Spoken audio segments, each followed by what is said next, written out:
Hello, hello. Just getting all the streams connected.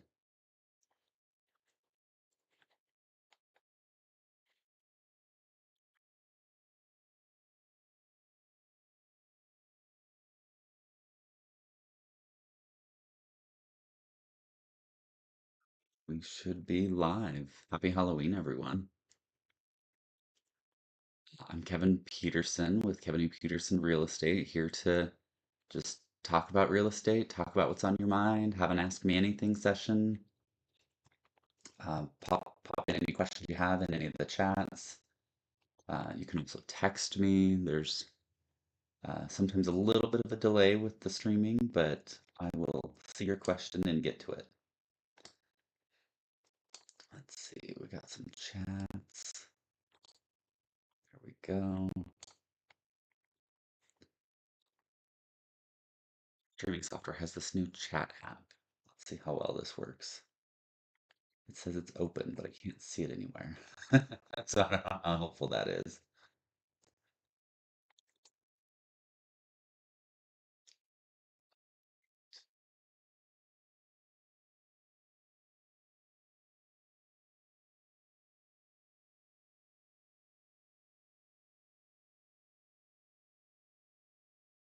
Anybody do a sound check for me?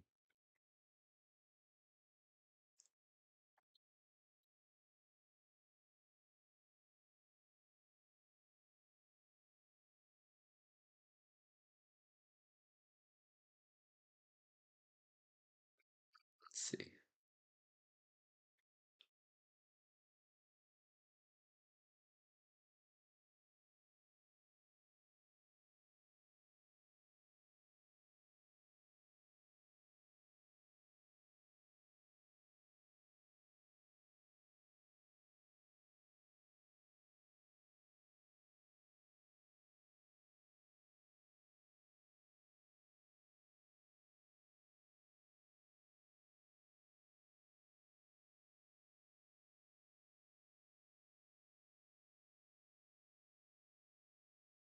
Sure, sound's working okay.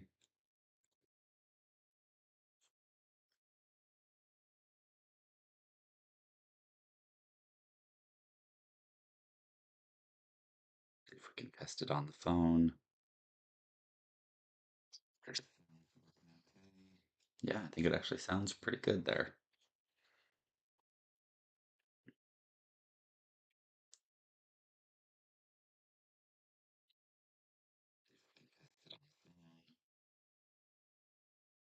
I'm so tired of all of these Me too. I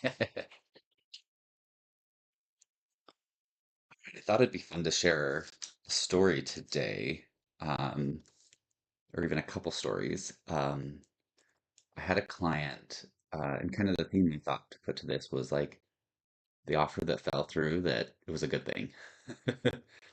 They were looking to buy a cabin to live in. They had this idea, and I love this idea. I think this is fantastic. They wanted to find a way to live and get more outdoors as part of their life. So the idea of a cabin literally being in the outdoors and up in the mountains sounded absolutely perfect. We started looking at a cabin, uh, actually got under contract with it. Were able to agree to a good price and some good terms. But then we started going through the inspection process. And this cabin was kind of interesting because on the inside, you could see all the electrical wires, like they hadn't put them in the walls. And since it's a cabin, really, there's a lot of spots that aren't actual walls to put wires in. But it should have, a lot of times, it should have been in conduit, especially when it's low enough that you could touch it. And there was a few spots that it went along the floor, like along the where the baseboard and the floor meets, right in that corner. This is like the white Romex, 120 volt, enough to give you a good zap. And this being a cabin up in the woods along that floor line, it was also right around the front. There's like a front step inside. that was elevated, and I was thinking anytime you come in with snowy boots or something, you're gonna have water, getting here and there, and voila, there's electrical right there. So that was kind of one of our first things that even as we were looking at, we were like, we need to check this out really good. Um, yeah, come to find out there was tons of kind of just DIY stuff, which cabins, that's a little bit to be expected, but you want to still be safe. And so tons of electrical problems. Um, we found the plumbing wasn't very well insulated. So the previous owners didn't use this cabin much during winter, and whenever they did, they like wouldn't turn on the water just to prevent any lines freezing. And this client of mine had this idea of like living here full time. Um, so needs something that can be uh, safe, work well, all that stuff. The other thing we started to discover as we looked through the HOA information, and next week I'm going to be covering HOA stuff like the good, the bad, and the ugly. Um, but part of purchasing a home is you do investigate the HOA if it has one. And we found that they kept having well issues.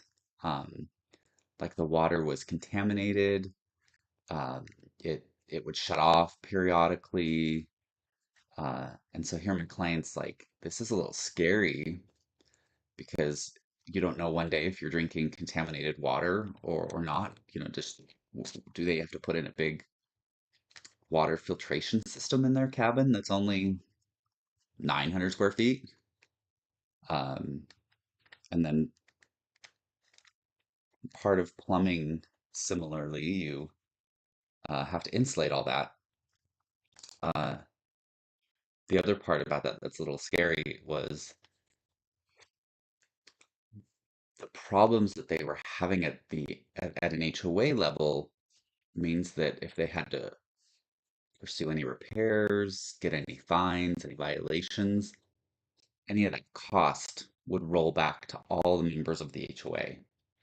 So if all of a sudden they have to, spend $20,000, which probably isn't unheard of, that's not a crazy price, to fix a well, to fix a holding tank, to fix pumps, all that kind of stuff. All of a sudden now, as a homeowner in the association, you have potentially to 5,000, $5,000 expense that you have to pay for. It's just divided a bunch across how many units there are. It's sometimes nice if HOAs have a good bit of reserves and savings. This one didn't have a ton.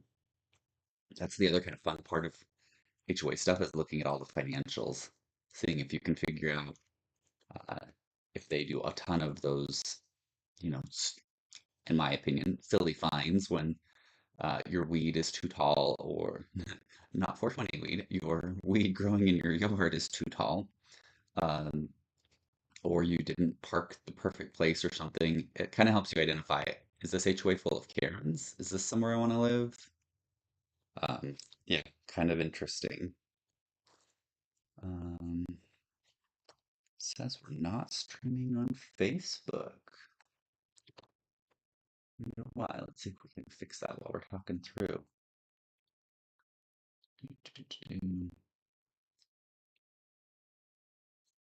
Um, yeah. The other, so I guess kind of long story short is we started going through this process to purchase this cabin and realized pretty quickly that nope, not a good fit. So we were able to withdraw, get my client her earnest money back so she didn't lose any money out of that. Um, and we waited till the next season to look for another property. So let's see, it's showing live to me.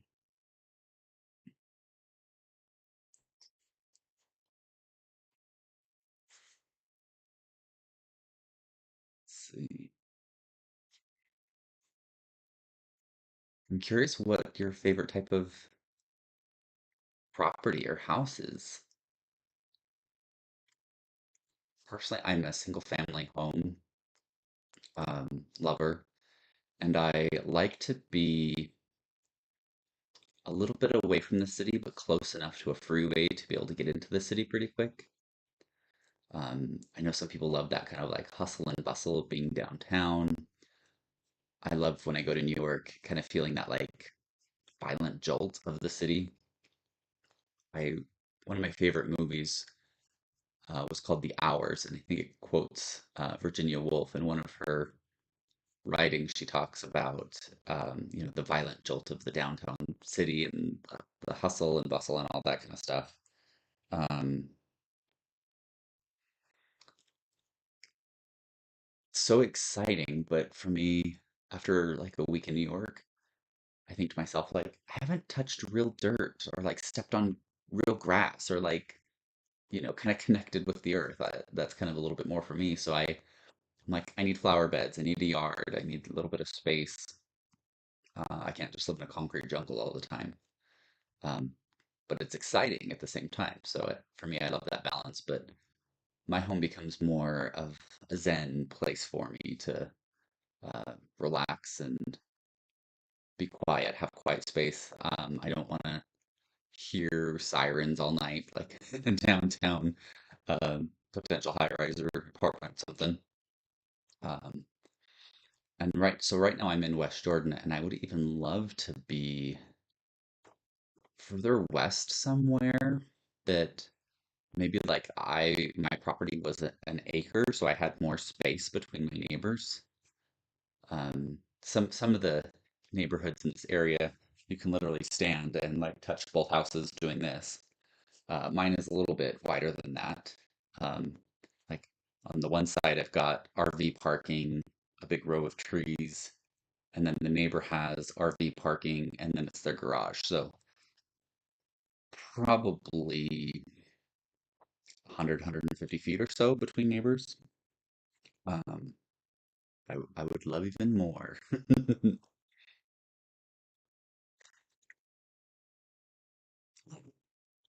Gonna nibble on some breakfast while we're talking. Again, if you have any questions, pop them in the chat and we can talk through them.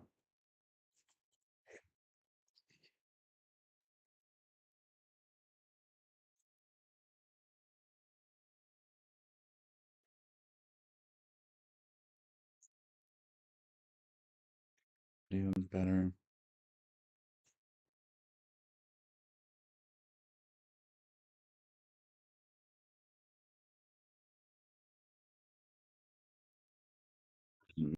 Thought a fun story, another fun story to tell. One of my first clients, um,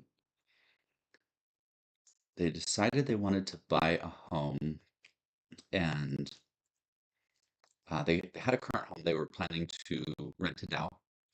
For those of you who don't know, I have a few investment properties, a few rentals.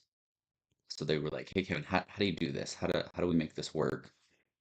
Um, so we put together a strategy for their rental, and then started looking for them a home that they could move into as kind of their next steps. They had three kids. There's a husband and wife. Uh, Found a great spot, beautiful home. Um, got under contract, went through everything, got through all the financing, all the inspections, everything turned out great. Um, I didn't realize it at the time, but the kids were a little less excited about moving. For them, it was changing school districts, changing, well, not necessarily the school districts, but changing schools that they're going to be going to. You're used to being in a neighborhood with all your friends that you can go up and down the street on your bikes and stuff like that. So they were a little nervous about, going to where nobody's going to be. They're going to have to make all new friends, all that kind of stuff. Something I try and do with each client is figure out a way to make the experience a little special, as best as I can. So this situation, what I did is part of them taking possession of the home. I actually showed up early to kind of set up what I call kind of a welcome home experience.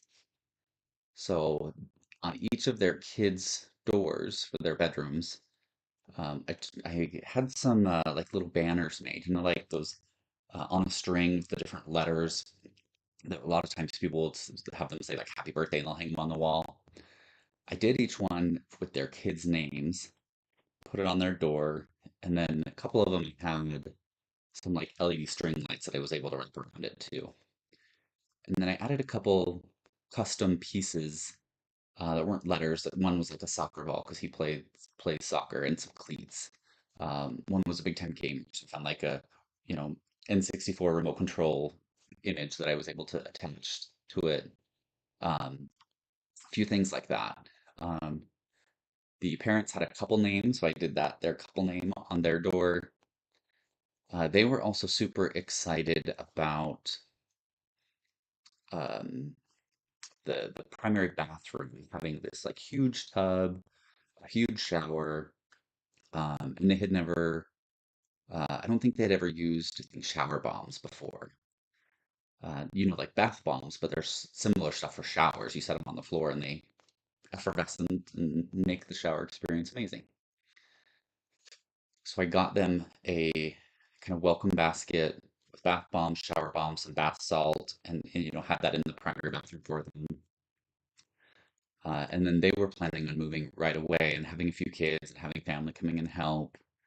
I was trying to think like what would be helpful. So I had a big basket of, Gatorades, granola bars, snacks, treats, little some healthier stuff.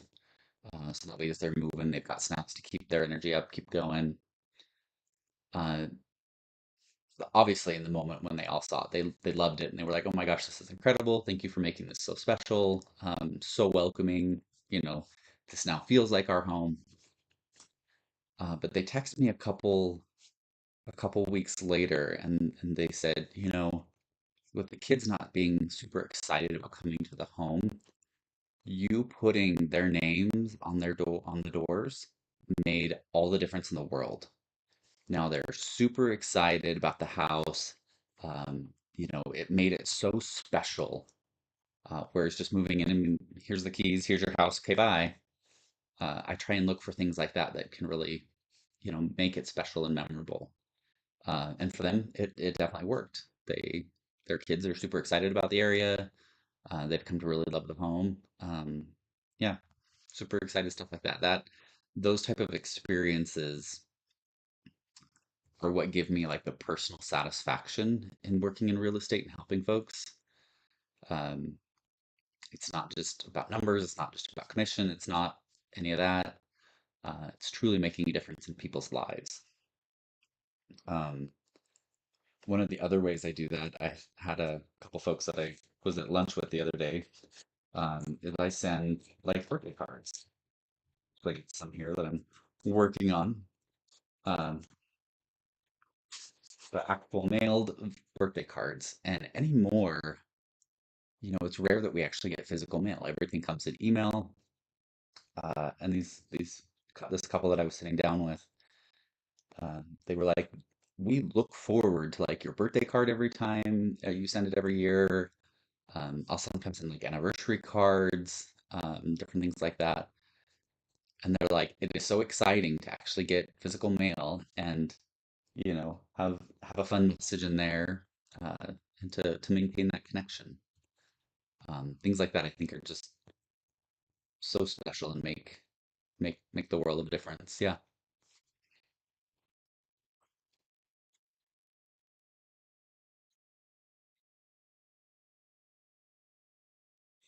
Hmm. Let's see if we've got any other questions coming in.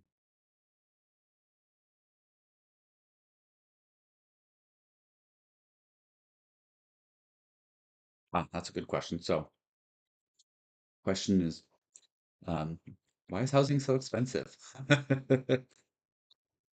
That is definitely the loaded question because a few years ago in Utah, we probably all remember being able to see homes, or some of you buy a home for probably, two, maybe 300,000, and it was, a big house, maybe 3,000 square feet, um, single family home, 4 bedroom or so. Uh, and now $300,000. gets you one, maybe two bedrooms as a condo. So it's very crazy how much that has changed. The basics of it is supply and demand. Um, the more something is in demand, the less supply, the price goes up.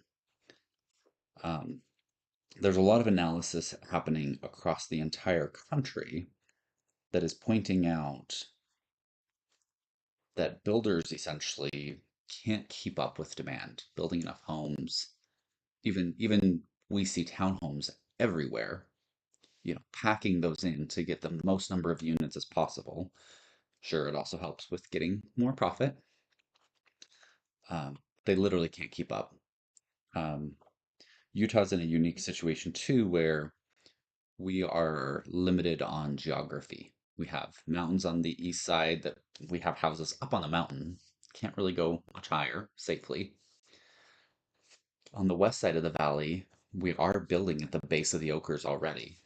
There's still a little bit of room over there, but a lot of people don't want to make that commute to clear over. It's like Harriman to the U. It's about a 45 minute drive.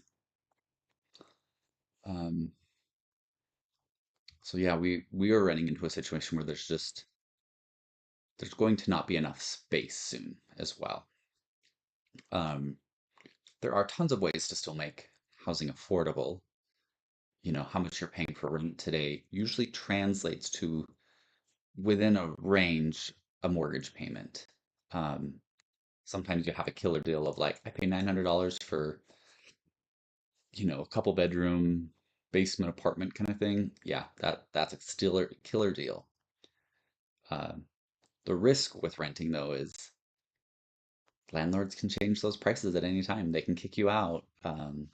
Over time, those prices will go up. So even if you're at 900 now, maybe in a couple years you're going to be at 1200. Maybe in a couple years you're going to be at 2000. That's fair pricing for that kind of space. So the idea that I like to talk about a little bit is purchasing a home is like fixing your prices, fixing your expenses, locking in, if you will, and potentially locking in for 30 years, not having to worry about rate increases for rent, um, being forced to move. You do get a little bit of variability with taxes and homeowners insurance. Sure, that's likely going to go up a little bit, but that is so fractional compared to the price of rent. A class I went to the other day was talking about 30 years ago, you might rent a small single family home for like $900. Um, that was a median price, wasn't super expensive, wasn't cheap. Uh, but nowadays that home is about $2,700 for rent.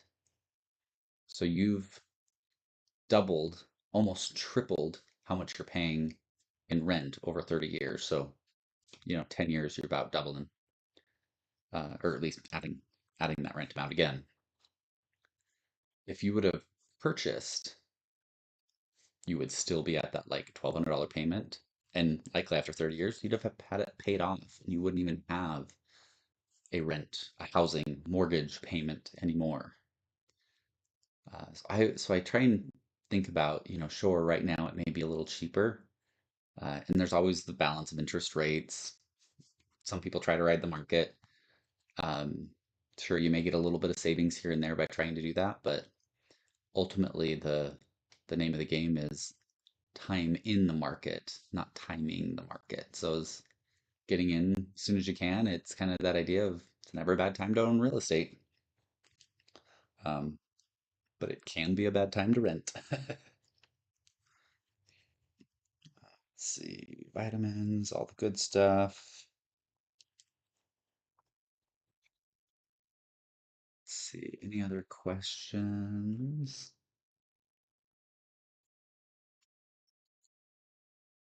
Would a generator be a good investment and add value to a home? Okay, great question. Short answer, yes. A lot of folks anymore work from home, have CPAP machines. Stuff like that is so common. And so having some sort of battery backup or generator system of a home makes that home very desirable. You can do battery backups with solar. You could do a generator that's on natural gas. You, it, say you pay $10,000 for the system, you likely won't see a $10,000 increase in price for your home, um, but you will see an increase. So it's not, a direct exchange. The other part is it makes the home more valuable. So when people go to potentially buy the home someday, when you decide to move, it's much more desirable because it has those systems and people are going to want to buy it. It's not going to just sit on the market, things like that. Um, I like the idea of the natural gas generators because technically they could just run forever as long as a blackout happened, as long as natural gas is still flowing. Where solar, like a solar battery backup, during the day you could keep going because you're generating power. Both of these systems, aren't going to be able to handle a compressor, big 240-volt thing in the garage or something like that. They're going to be more designed for the fridge, keeping the food safe, maybe some air conditioning or some heating, um, lights, kind of basics, not power that hot tub out back.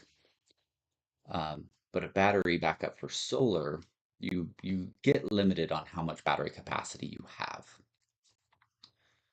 So if you're running it at night, generally doing those minimal things, you generally can get a couple days, a couple of evenings out of it. And most power outages don't last more than 2 days in a developed area like this. If it is, it's, apocalypse times and we're out of power anyway. Um, but yeah, so it's kind of just balancing your needs. Do you have a very critical medical condition that you cannot have any interruption at all? Uh, Maybe the natural gas generator is the choice for that. Um, if you use the CPAP or want work from home and want some extra stuff there, maybe solar is good enough. Because solar, you're also getting value throughout the year by it constantly generating power and taking care of hopefully most of your power bill. Whereas paying for a natural gas generator, it's just sitting there on the side of your house until you need it.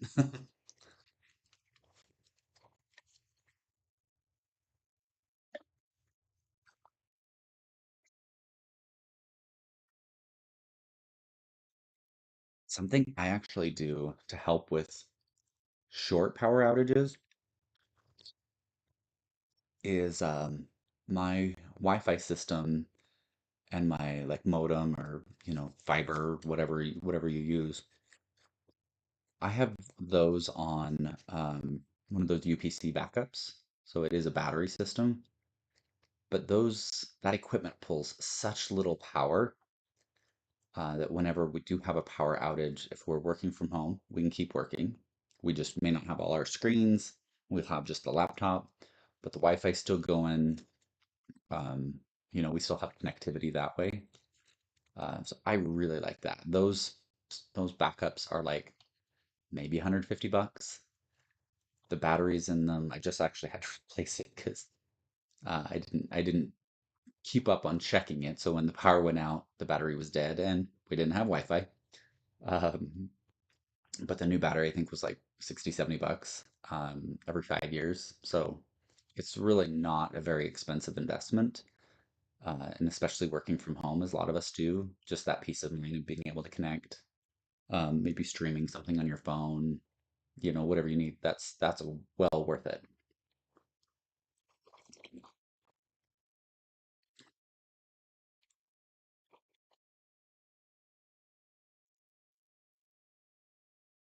See, any other questions? I don't think so for the moment. We can give it a second here.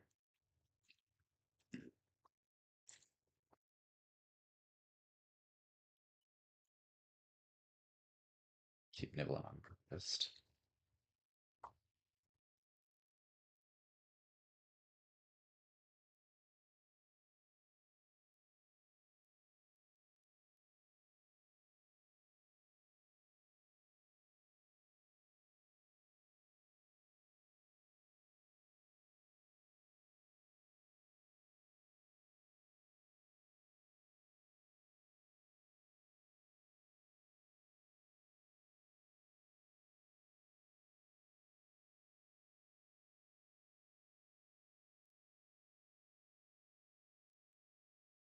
See, any other questions coming in?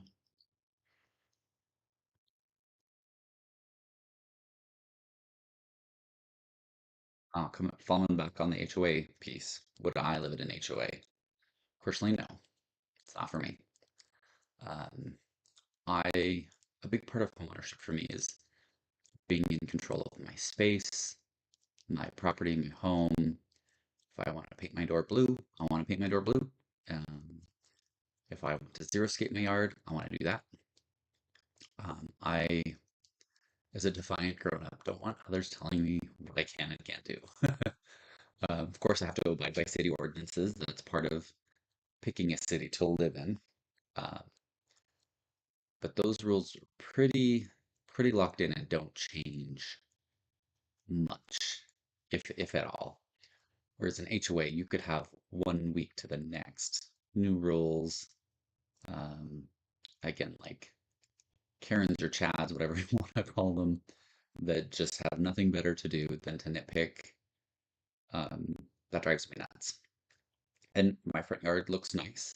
Um, I have some crazy bushes along my in the park strip that are Russian sage, so they get a little big and unruly, but I love them because they give the bees so much food. When they are blooming, they are literally just swarming with bees. Like you can hear it like 50 feet away. Um, I trim them back when I need to, keep them maintained as best as I can. But yeah, when they're flowering, I don't touch them. I let them just let the bees go to town. Bees are already in such a dire state that it's my way of helping out. And I want, someday I want to get a beehive myself.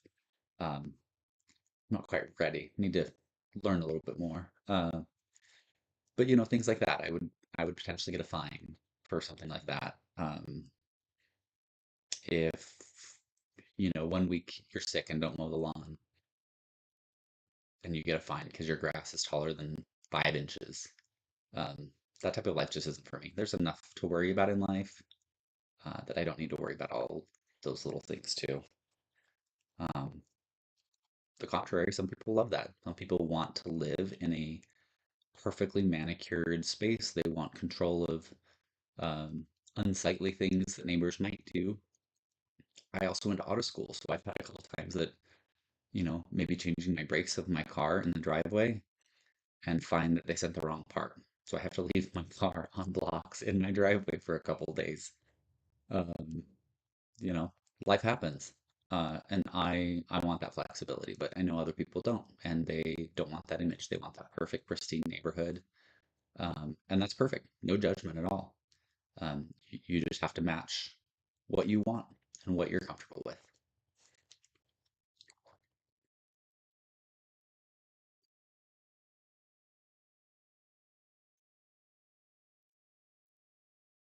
Let's see. No questions for a minute.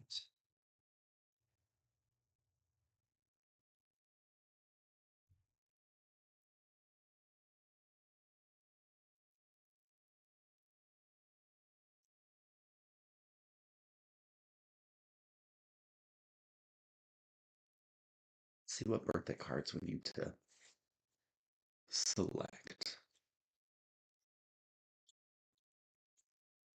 I have a called a CRM system where it tracks like everybody's phone number, address, birthday, any texts, any calls, any interactions. Um, and so in this system, I'm able to just pull up who has an upcoming birthday. Let's see, Robert, if you know, you know, your birthday is tomorrow.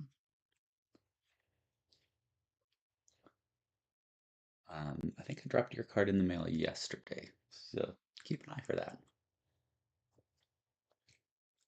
Trevor, yours is on the 4th. Let's see, that person's in Phoenix. This one. Yeah, your birthday's coming up on the 5th. Keep an eye for your card.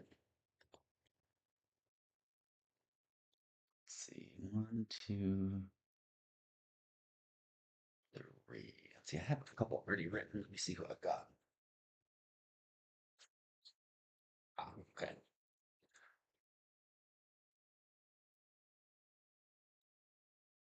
One, two. Yeah, we've got a handful. Right.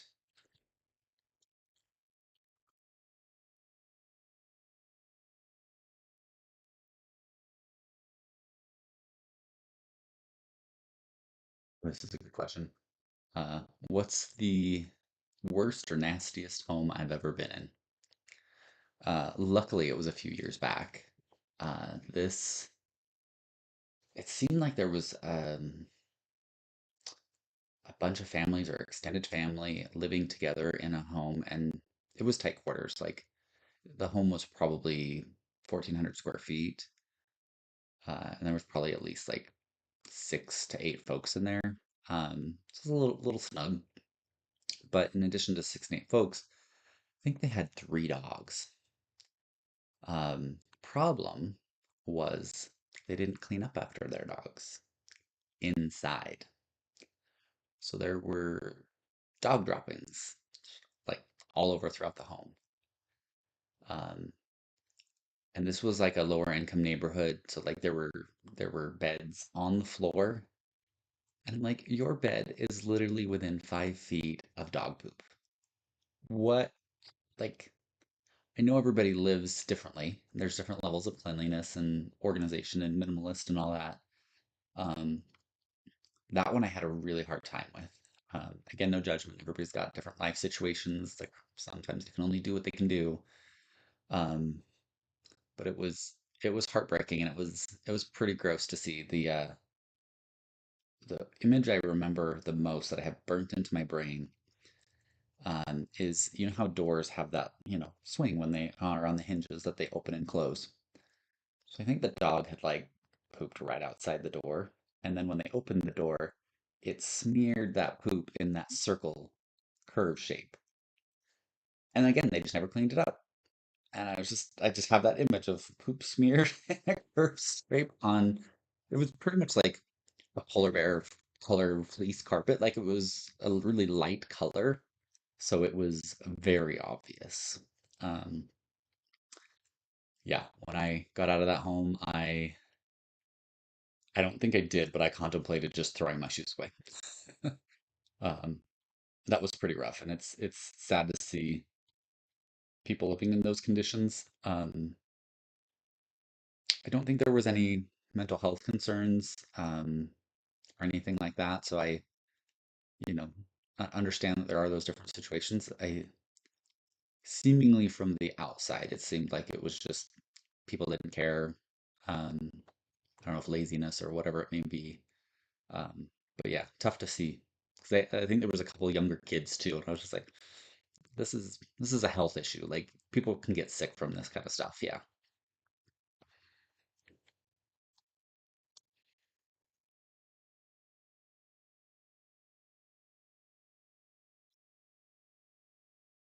How's that eating breakfast?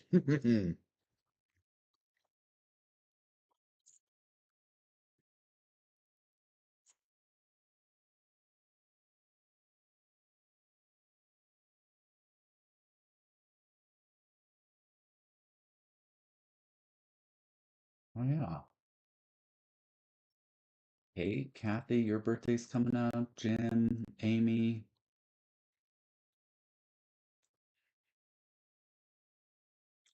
Connie's birthday's coming up. Jackie's coming up.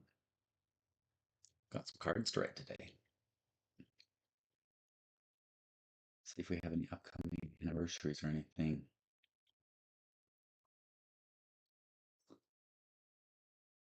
Oh, Lori, your anniversary is today.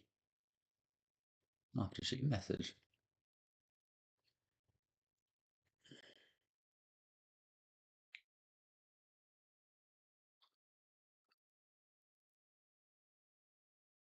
And Sarah, I just had the anniversary of when we found your place a few years back.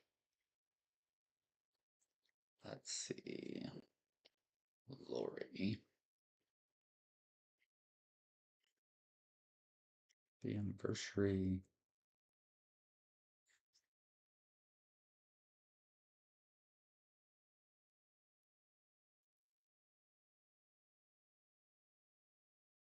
Let's see if I've got any other questions.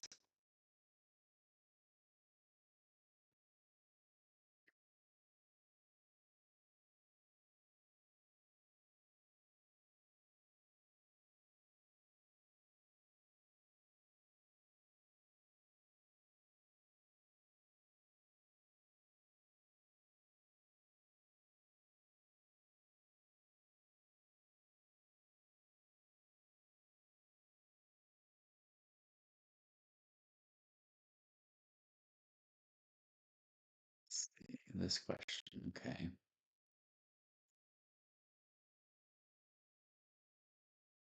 This question. So this question's about rates versus purchase price. So kind of that idea that I mentioned a little earlier about there's a lot of folks who are waiting to buy a place for rates to come down. Um, Honestly, a bad approach. Let me tell you why. If you wait for rates to come down, just like you, there's hundreds of thousands of other people who are doing the same thing. As soon as rates do come down, you're going to have this flood of buyers come into the market. There's only going to be so many homes on the market at that point, and we're going to be in, situations of multiple offers, people paying above asking. All of that just drives prices right back up. Um, there's good lenders that I've partnered with have run these calculations for me. But essentially, if you wait for, a percent or half a percent interest rate drop, then because of all the competition, that supply and demand, you have to pay $50,000 more. You've lost the savings of that difference in the interest rate. Um, Now, there are other ways to help with interest rates. There are temporary buy downs. There's even buy ups if you're looking to maybe refinance in a couple years. All those kind of things help. Uh, a common one is known as like a 2-1 buy down. So it takes the interest rate down 2% for the first year, and then the second year it goes down 1%.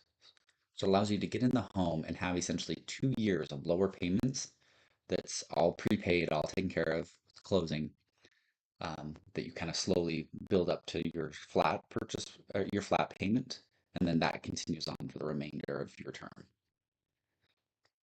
Um, Especially in times like now where there's higher interest rates, potentially having lower interest rates to get in and potentially refinancing in a couple years before you get to that, standard payment at that point. Um, that's a great way to kind of jump in. Um, Hi Wes, hi the credit lady, welcome. Um, yeah, it's such a tough scenario. What I talk to people about when they are waiting for interest rates to drop is what's the most important part of that? Is it truly just the interest rate? Okay, let's find some ways to get a lower rate. Or is it actually the payment amount? Because if it's the payment amount, the lower interest rate, but the higher price, you still have the same payment, so it doesn't matter. And now you've just sat and waited and are probably a little frustrated by trying to jump in now when it's more expensive and your payment could even be more than what you were hoping it would be. So yeah, it's just let's have that conversation and see what that looks like, what makes sense.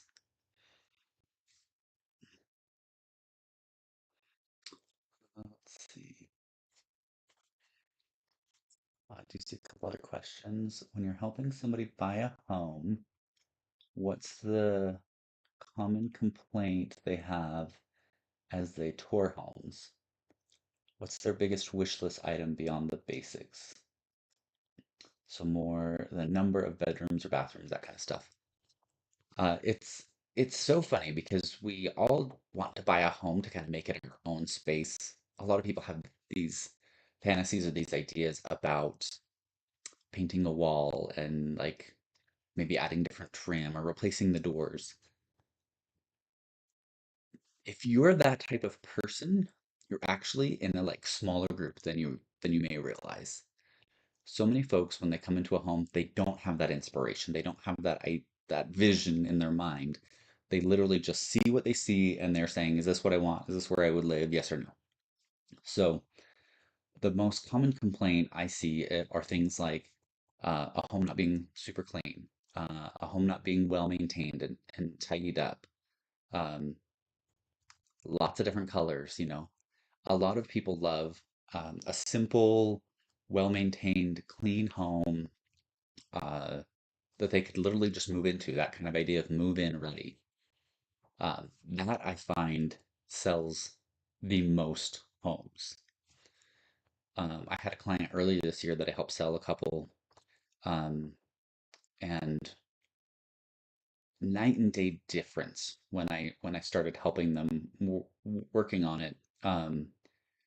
It there was scuffs of paint all over. The hardware was that old, 1990s gold handles or those like brown handles. I think I have the like rubbed bronze or black. Um, and so we went through the home and spent a little bit, not too terribly much, but we changed all the door handles to all be the same color. Um, we actually had the full house painted, and this is a little more than most folks need to do, but um, paint had the whole home painted because it had been a few years. We see some variations of color here and there throughout the walls. Um, we had it deep cleaned like twice, super, super deep cleaned. Um, and I also then staged the home to kind of show what the layout and functionality of the space could look like for people. And it was probably the busiest, heaviest number of offers that we received when we went live on that property. Um, I think we literally had like 8 offers. A handful of them were above what we were asking for. There was a good bit of competition. A lot of the neighbors were showing up saying, "Oh my gosh, this place is beautiful. I want to like start making my place look like this." And it wasn't extravagant. It wasn't in this like high-end neighborhood. It was just that simple stuff of like well maintained, simple, clean design, super clean. Those are kind of the biggest things that make a difference. Um, yeah, some of the homes, as I'm thinking about that, some of the homes I've been in, there was one up in Midway that I don't know where or how, and I haven't read the book, but the idea of like Lord of the Flies comes to mind because there was the sliding glass door, and there was literally like 30 dead flies on the ground in front of it, inside the condo. So I don't know if there was a crack somewhere that they were getting in or what, but you see that and you're just immediately turned off. Like, what is going on with this place? Why are there a bunch of dead flies? Why has nobody been here long enough in a long enough time frame to not have seen these flies and know that these need to be cleaned up and thrown out or the hole fixed or whatever it is? Um, so when you see stuff like that, it just is very obvious that it feels like it's being neglected, and it starts making people wonder what else are they neglecting? What else are they covering up? What else are they hiding? And if you can avoid that trigger in people's minds, great. Um, some of the things I do is I make it an effort to uh, when we're actively showing the home and we're not under contract, I try and show up to the house at least once a week and just do a quick walkthrough. I've got my Swiffer stuff in the car. I've got wet wipes, like all that kind of stuff. As people come through to show a home, like they're gonna accidentally crack in some dirt. They're gonna um, maybe have sticky hands on the doorknob or something. Um, So I make it an effort to go through and make sure all those things are tidied up. If there's anything else we need to do that's bigger, uh, just making sure that every experience that people come in is perfect as it can be.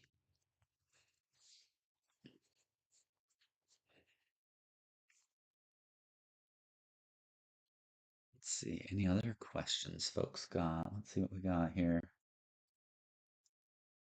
Yeah, good question, Kim. Thank you.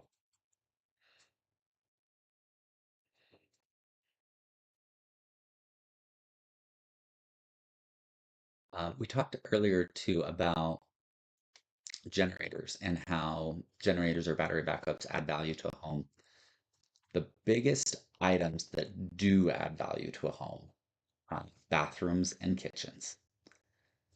As much as you can remodel those, make them look as luxurious as possible, um, that's what really pushes value in a home. Um, Granite or quartz countertops, nice cabinets, nice appliances. Even for those people who don't cook and find, proper utilization of a kitchen with some good appliances, the imagery of a beautiful kitchen like that, primo. Same with the bathroom. People want to do their business in style and not feel like they're at the bottom of Pike's Place near Gum Wall trying to use a public restroom. uh, Fun fact, I've used that one. Let's see what else I got here.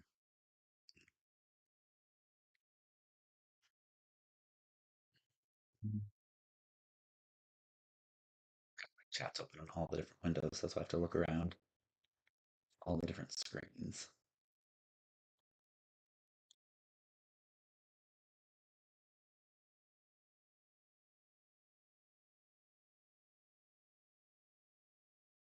Let's see, I think we've got one other question, and then we're pretty much at time. Usually after an hour, it boots us out of live streams. Let's see.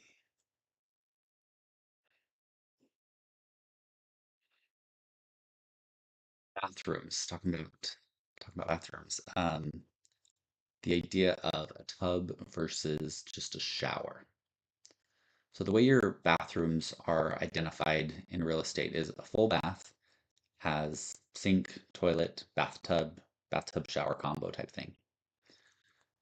Three-quarters bath is a shower, toilet, sink, and then half bath is just the toilet and sink. The more full baths you can get, the better the value of the home. It definitely will increase.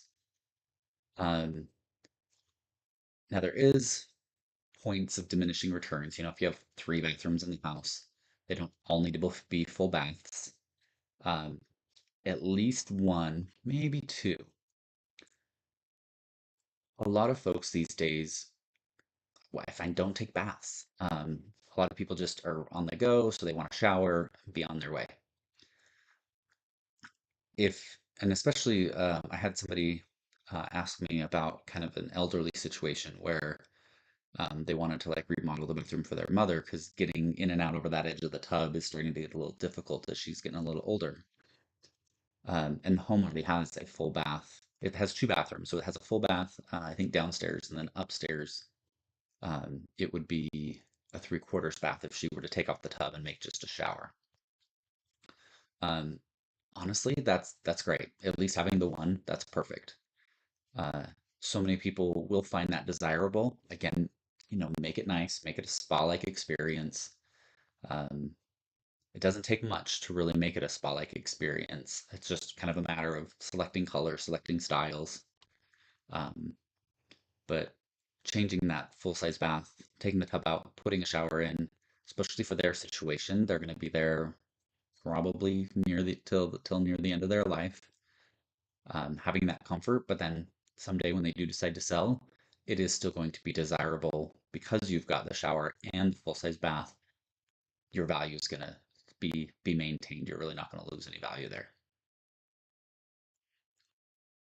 Okay. Well, we are at time. Thanks for joining. Thanks for your questions. Blast as always. Next week, we're talking about HOAs, the good, the bad, and the ugly. Come join. Lots of fun stories.